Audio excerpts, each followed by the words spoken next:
8,000 Ukrainian soldiers have been encircled near Kurakhove. The Russian army delivered a powerful New Year's gift to the Ukrainian armed forces. Good day, dear friends. As always, we continue our daily updates, analyzing the situation on the front lines, studying maps to review progress or retreats, and drawing conclusions about how specific events might ultimately impact the overall situation on the battlefield. Before we begin, I sincerely ask you to subscribe to the channel. Your subscription greatly supports its development. Thank you to everyone who has already subscribed. So with 3 days left until the new year, I'd like to take a moment to wish each of my viewers and subscribers a happy upcoming holiday. So take care of yourselves, stay cautious, and of course, enjoy the celebrations. Today, as promised, I want to talk in detail about the situation in Kharkiv Oblast. Let's not waste time. Let's dive straight into the maps. Kharkiv Oblast, from neutral to negative for Ukrainian forces. The situation in Kharkiv Oblast has shifted from neutral to sharply negative for the armed forces of Ukraine.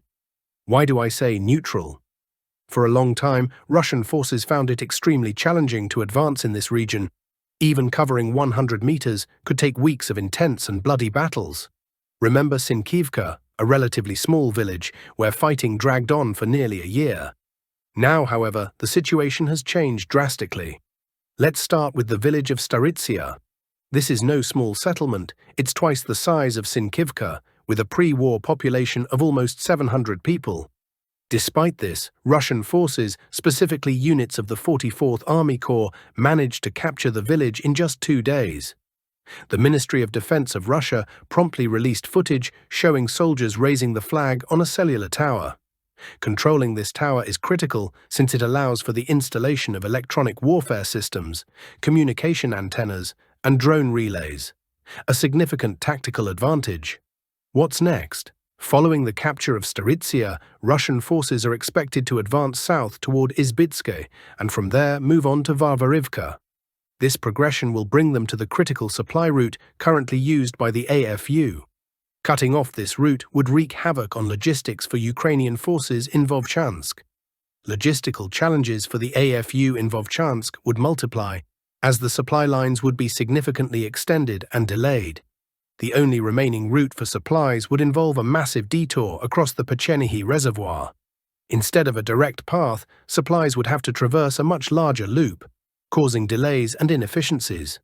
This is precisely why the Russian military command has prioritized severing this supply road. Operations have already begun, and will continue monitoring the developments.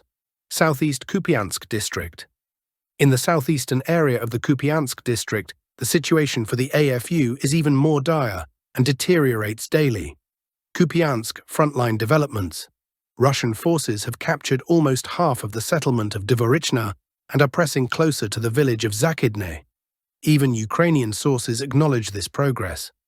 Russian forces are steadily expanding their foothold, with reinforcements regularly being sent to the Dvorichna area and the Pania forest.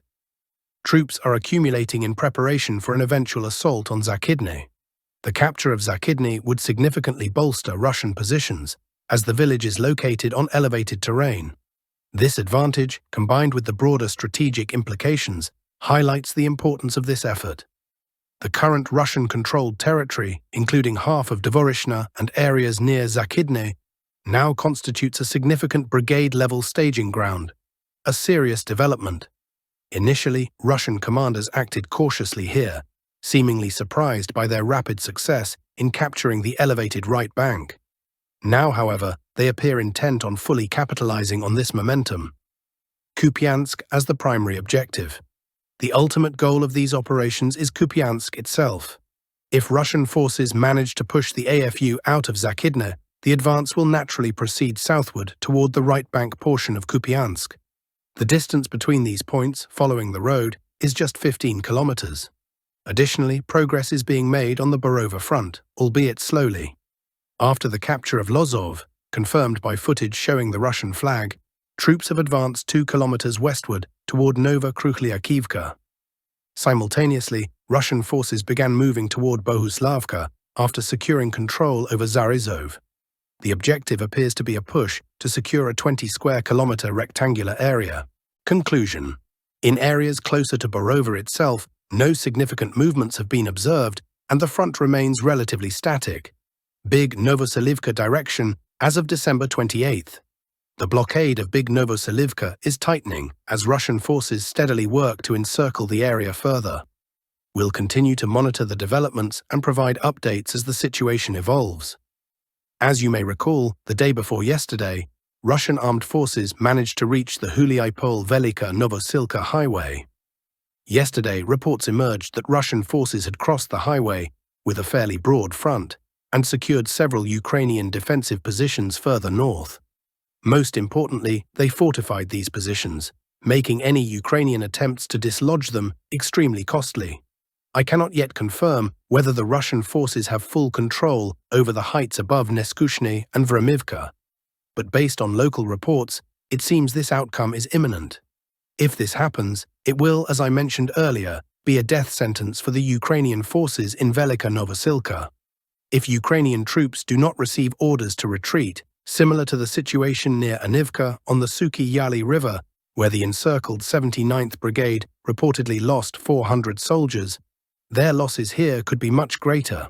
The Russian forces would gain another opportunity to inflict heavy casualties on the Ukrainian side, forcing them to fight on poorly defensible positions.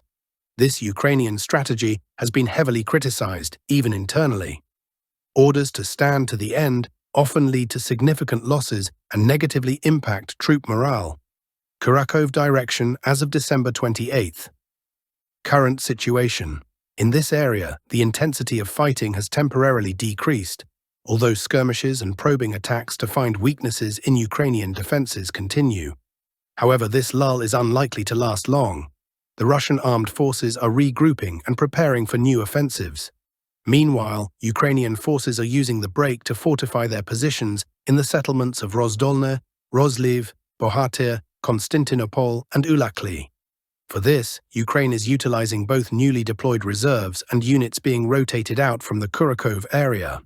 It seems the Ukrainian command is gradually coming to terms with the potential loss of the city, but is determined to avoid being encircled.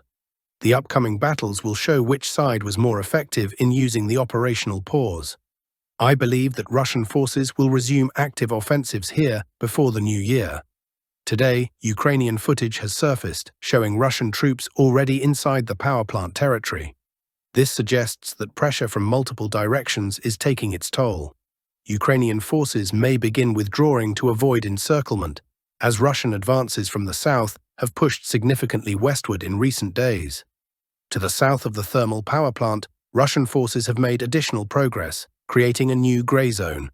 Here, the advance continues at a pace of several kilometers per day. Selidov direction as of December 28th, less than 7 kilometers to Dnipropetrovsk Oblast.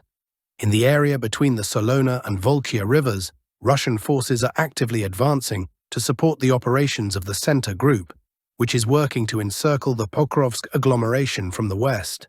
The assault on Novovasilivka continues, and fighting has reached the outskirts of nearby Uspenivka, approached from the southeast. Here, Russian forward positions are now less than 7 kilometers from Dnipropetrovsk Oblast. Fighting is also ongoing in Novoelizavetivka and on the outskirts of Yaseneva. Understanding the strategic importance of this communication hub, Ukrainian forces have deployed reserves from multiple brigades to slow the Russian advance and disrupt its momentum. Ukrainian drone operators, as usual, bear the brunt of these defensive efforts.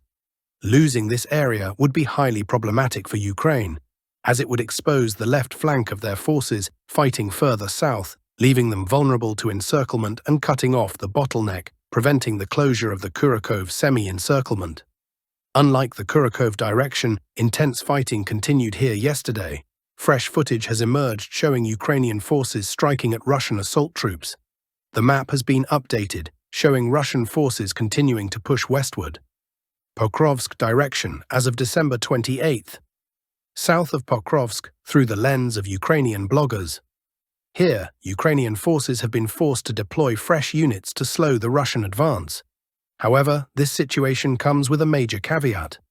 Ukrainian military commentators have criticized their leadership for the delayed decision to engage Russian forces south of Pokrovsk.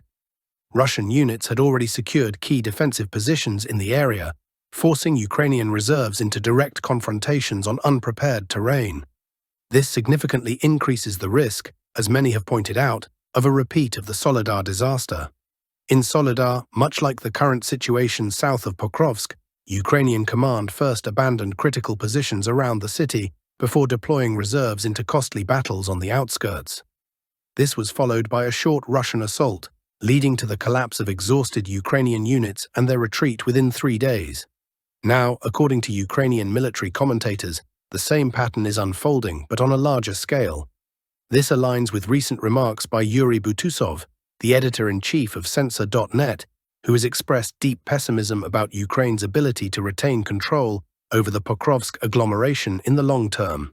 For now, intense fighting continues south of Pokrovsk, where Russian forces are effectively wearing down Ukrainian reserves. Progress is slow but steady, and Russian troops are gradually advancing.